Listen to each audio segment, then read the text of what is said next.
Ahmedabad municipal કોર્પોરેશનના આરોગ્ય વિભાગે મોટી કાર્યવાહી કરી છે। નવા નરોડામાં આવેલા શ્રીનાથ એસ્ટેટમાં આરોગ્ય વિભાગે રેડ કરી હતી। શ્રીનાથ એસ્ટેટ નવા નરોડામાંથી 1000 કિલોથી વધુ શંકાસ્પદ ક્રીમ ઝડપી પાડ્યું છે, જ્યારે ઘીમાંથી બનાવેલ શંકાસ્પદ ક્રીમનો જથ્થો પણ ઝડપાયો છે। એએમસી ફૂડ ઇન્સ્પેક્ટર સહિતની ટીમો હાલ નવા નરોડા ખાતે હાજર છે, જ્યારે એએમસીએ વધુ કાર્યવાહી હાથ ધરી છે। અમદાવાદ મ્યુનિસિપલ કોર્પોરેશનના ફૂડ વિભાગ દ્વારા ઘણા વખતથી પનીર, ઘી, બટર, ચીઝ, દૂધની બનાવટો વગેરેનું સઘન તપાસ ચાલી રહી છે અને મોટા ઉત્પાદક હોય જે બલ્કમાં બનાવતા હોય તેવા લોકોના અમે ત્યાંથી ચેકિંગ કરીને સેમ્પલિંગ વગેરે કાર્યવાહી કરતા હોઈએ છીએ।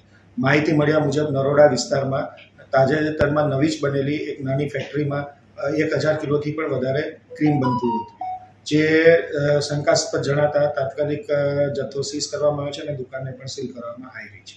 અમદાવાદ મ્યુનિસિપલ કોર્પોરેશનમાં અત્યારે 16 ફૂડ સેફ્ટી ઓફિસર ફરજ બજાવે છે અને એ તમામ 16 ફૂડ સેફ્ટી ઓફિસર પાસે 16 બોડી વોર્ન કેમેરા ફાળવવામાં આવ્યા છે।